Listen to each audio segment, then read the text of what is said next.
Many talented people of colour were snubbed in major categories. Unfortunately, there's nothing we can do about that. The Hollywood foreign press are all very, very racist. Ricky Gervais stood at the Golden Globes podium in January of 2020, looked directly at 200 of the most powerful people in Hollywood, and told them he knew what they had been doing. The room went silent, not the polite silence of an audience waiting for a punchline, the other kind. 5 years later, the United States Department of Justice released the documents that confirmed every single thing he said that night. But here is what nobody has connected yet. The same week those files dropped, Wendy Williams was locked inside a facility she was calling a prison, and Ellen DeGeneres had quietly left the country. 3 stories. One thread running through all of them that the industry spent years trying to keep buried. The night the room forgot to pretend. Ricky Gervais had hosted the Golden Globes 4 times before 2020. Each time, he pushed a little further, tested a little more, and watched the industry absorb the discomfort and move on. By his 5th hosting appearance, he had decided the politeness was no longer worth performing. He walked onto the stage at the Beverly Hilton with a beer in his hand and opened by telling the room he did not care anymore. It was a big year for paedophile movies. Surviving R. Kelly, Leaving Neverland, 2 popes. Shut up. Shut up. I don't care. I don't care. That line got a laugh. What came next did not. He moved through the monologue methodically. He took apart Felicity Huffman over the college admissions scandal. He went after the streaming companies. He pointed at the audience and told them that the corporations they proudly represented were so morally compromised that they would sign deals with anyone, regardless of what that anyone had done. Each joke landed with a little more edge than the one before it. The room was getting uncomfortable in the way a room gets uncomfortable when it recognizes itself in the criticism. Then he said the name Jeffrey Epstein. He told the audience that many of them had flown on Epstein's private plane. He told them they knew exactly who else was on those flights. And he said, with the camera rolling and 200 million people watching at home, that he knew they were all friends with Epstein. The camera found Tom Hanks in the crowd. His expression had moved well past discomfort. Nobody laughed. Some people looked at the floor. A joke that dies in a room full of professional entertainers is not a failed joke. It is a mirror.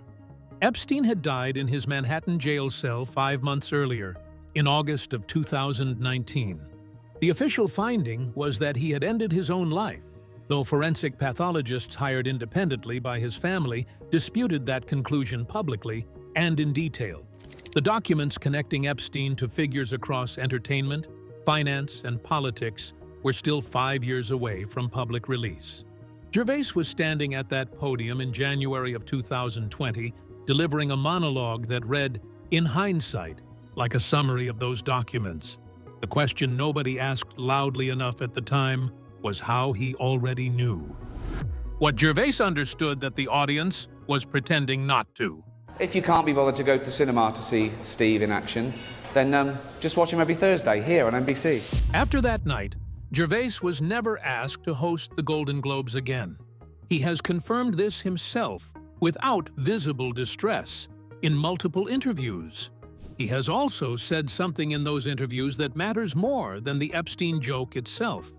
He said he was not performing for the 200 people sitting in front of him. He was performing for the 200 million people at home, the ones without planes, without awards, and without the particular immunity from consequence that wealth and industry power tends to provide. He described his role that night using a specific framework. In the British comedy tradition, he said, a stand-up comedian functions as a court jester. The jester's job, the only job, is to say out loud what everyone in the room already knows, and nobody with something to lose will put into words. He was not claiming courage. He was describing a mechanism. The jester can say the thing because the jester has nothing the king can take. He continued releasing material after that night. He kept speaking publicly on the same subjects. And then, in 2025, the Department of Justice released the Epstein files. Flight logs, financial records, emails, names across entertainment, finance, and politics attached to documented relationships with Epstein and his network. The punchlines turned out to be a fairly accurate outline of what was in those documents. Gervais noted this in a subsequent interview, not with satisfaction, but with the particular flatness of someone who had been hoping to be wrong. Now hold that thought, because while Gervais was watching the files confirm what he had said from a stage in 2020, something was happening on the other side of the country to a woman who had been saying similar things from a different platform for 30 years. And unlike Gervais, she was in no position to comment on any of it. The loudest voice in daytime television and what it cost her. Today about former talk show host Wendy Williams. New court documents filed by her legal guardian say she is now permanently incapacitated by her ongoing health battles. Wendy Williams built her career entirely on saying what the industry had silently agreed not to say. She started in radio in New York in the 1990s, at a time when certain names in the music industry were effectively untouchable, not because they had done nothing wrong, but because the business relationships surrounding them made criticism professionally dangerous. Williams named them anyway. In 1998, while working at Hot 97 in New York, she made on-air comments about prominent figures in the music industry that ended her employment at that station. She confirmed this publicly in a conversation with Howard Stern in 2006, saying plainly that what she said about powerful people in the music world was connected to why she was let go. The station never formally acknowledged the connection. It did not need to. The pattern was already established, and Williams already understood it. Say certain names out loud. Lose the platform. She lost that one and built another. Then another. By the time The Wendy Williams Show launched in 2008, she had spent a decade demonstrating that she could not be quietly managed. She had been fired, threatened, and pressured in ways she described in detail on her own air, including an incident on her show where a guest she had previously named publicly appeared and referenced her teenage son in a way that she later said she understood as a warning. Her expression on camera changed the moment the boy's name came up. She has spoken about that moment multiple times and said what she felt in it. She kept talking. For 14 seasons, she kept talking. And when the industry around her started to crack open in 2020, she was the only daytime host who said publicly that Ellen DeGeneres had a dark side the entertainment industry was working to keep covered. Ellen DeGeneres and the brand that ran 19 years on a single phrase. Ellen DeGeneres ended every episode of her show with the same instruction to the audience. Be kind to one another. For 19 years, that phrase was the foundation of an image worth hundreds of millions of dollars. It was on merchandise. It was quoted in interviews. It was the thing people said when they described what the show stood for. It was, for a very long time, completely effective. In July of 2020, BuzzFeed News published a detailed report collecting accounts from dozens of former employees and production staff across multiple departments and multiple years of the show's run. What they described had nothing in common with the image. They described a workplace where senior producers behaved in ways that ranged from cold and dismissive to actively hostile, where staff were told not to make eye contact with DeGeneres, where complaints about how things operated were not treated as acceptable, where the culture surrounding the show's host was built on fear rather than the warmth being sold to 11 million daily viewers. Warner Media opened a formal investigation. 3 of the show's top producers were removed from their positions. DeGeneres addressed the controversy on air at the start of her next season and acknowledged that things had happened on her show that should not have. She announced the show's end in 2021. The final episode aired in May of 2022. Nearly every major celebrity who appeared in those final weeks offered warm tributes. Wendy Williams did not. Her absence from those tributes was its own statement, made without a word. DeGeneres is now living in the United Kingdom. She has said publicly she has no plans to return to the United States in the near term. In an interview conducted after she left, she said she felt she had become a target and that the criticism directed at her had exceeded what was proportionate or fair. The people who worked inside her production for years offered a different account of proportionality. Something is still unresolved in this story, and it connects directly back to Wendy Williams, who is not available to discuss it because Wendy Williams has been locked inside a guardianship she is fighting in court, and has been for 3 years. The conservatorship and the questions it raised. In May of 2022, the same year the Wendy Williams show ended its final season, Wells Fargo Bank contacted a New York court and told them it had concerns about Williams's ability to manage her own financial affairs. Williams was 61 years old. A court-appointed guardian named Sabrina Morrissey was given control of her finances and her daily movements. Williams was not present at the proceeding that established this arrangement. Her ex-husband, Kevin Hunter, later filed legal documents alleging the guardianship had been established through a closed proceeding that denied Williams the opportunity to secure adequate legal representation. In 2023, Williams was diagnosed with frontotemporal dementia and aphasia. In November of 2024, her guardian filed court documents declaring her permanently incapacitated. In January of 2025, Williams called into the Breakfast Club and said directly that she was not cognitively impaired, but that she felt she was living in captivity. She said she was isolated. She said she had limited access to the people she wanted to speak with. She said the environment she was in was not one she had chosen or agreed to. She also told Good Day New York that she had completed independent competency tests and passed them without difficulty. A neurologist with no connection to her existing medical team reviewed her case and concluded that she did not have frontotemporal dementia, directly contradicting the diagnosis used to justify the guardianship. Her legal team began the appeals process on the basis of that evaluation. In March of 2025, the New York Police Department arrived at her assisted living facility and transported her to a hospital. She addressed this publicly and said she had received no warning it was going to happen. Fans held protests in Los Angeles and New York calling for the conservatorship to end. Kevin Hunter filed a $250 million lawsuit against the people overseeing the arrangement, alleging that the guardianship had become a weapon used against Williams rather than a shield protecting her.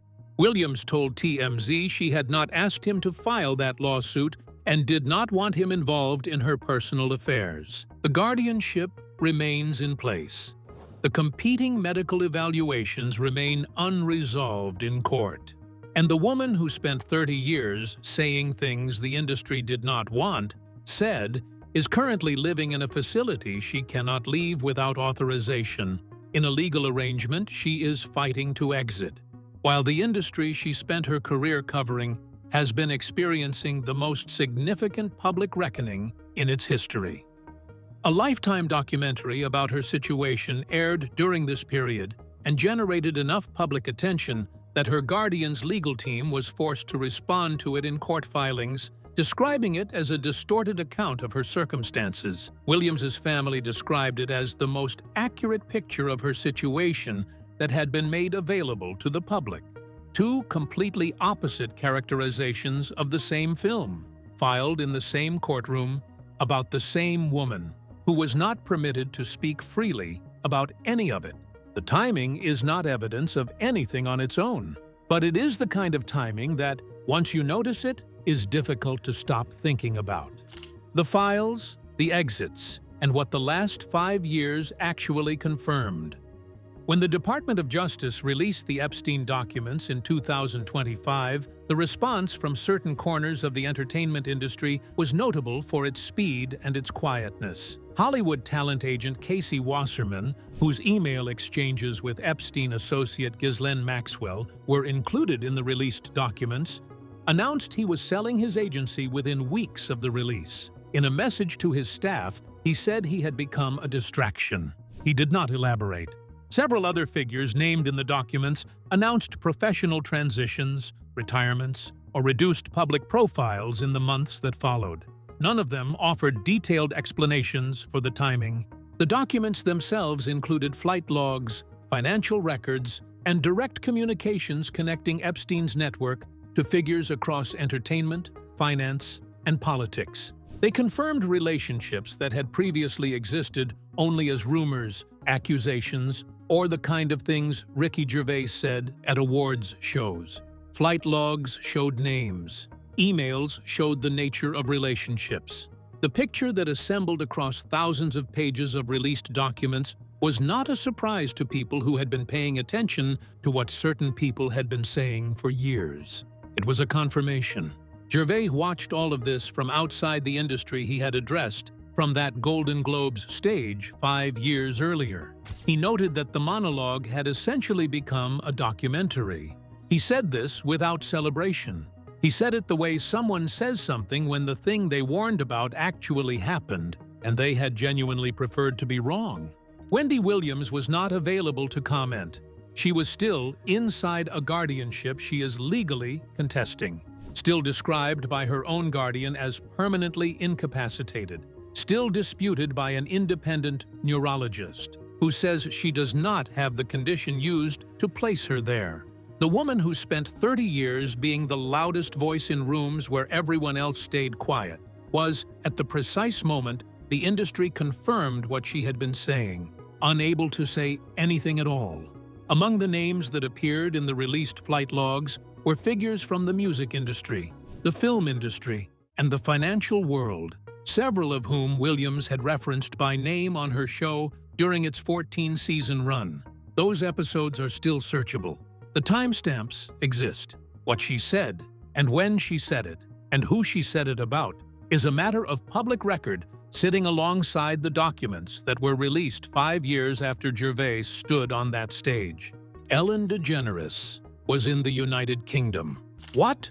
The silence in that room in 2020 actually meant 3 people, 3 completely different positions in the entertainment industry, 3 completely different outcomes. What connects them is not conspiracy. What connects them is the specific cost of saying certain things inside an industry that has spent decades developing very effective ways of making saying those things more difficult. Gervais said his piece from a position of security. He had money, an international audience, and creative output that did not depend on Hollywood invitations. He lost the Golden Globes hosting slot and kept everything else.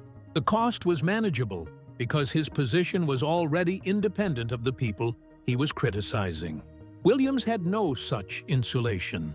She was inside the industry. Her platform, her income, and her daily life were all connected to the same ecosystem she was naming out loud.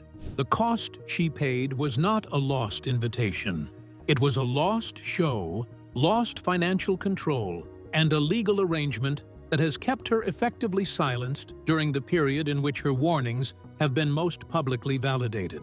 DeGeneres occupied the 3rd position. She was not someone who named things. She was someone whose carefully constructed image concealed things. When that concealment became unsustainable, she did not fight it from the inside. She left. She is in another country.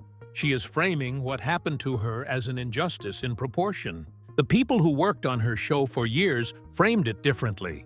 What the last 5 years have done, through the Epstein files, through the legal proceedings surrounding Wendy Williams, through the collapse of Ellen DeGeneres' public image, is reduce the distance between what was being said and what could be proven. Flight logs are not rumors. Court filings are not hot topics. Emails are not comedy monologues. The documentation caught up with the conversation that certain people had been trying to have for a very long time, and the industry that spent years managing that conversation is now managing something considerably harder to contain. The Sean Combs civil lawsuits, which exceeded 100 separate filings from alleged victims, moved through the courts during the same period the Epstein documents were released, and several of those filings named events and locations that Williams had discussed publicly on her show years before any legal proceedings began. She was not cited in those filings. She was simply, factually, early. Gervais is still not hosting the Golden Globes. Wendy Williams is still fighting her guardianship in court. Ellen DeGeneres is still in the United Kingdom, and the files are still being read. If Wendy Williams had never been placed under a guardianship, what do you think she would be saying right now? Share your thoughts with us in the comments. If you enjoyed this unveil, smash that like button, comment, and subscribe for more untold Hollywood tales, and hit the bell so you never miss a drop. Want more? Check out another one of our videos. Thanks for watching.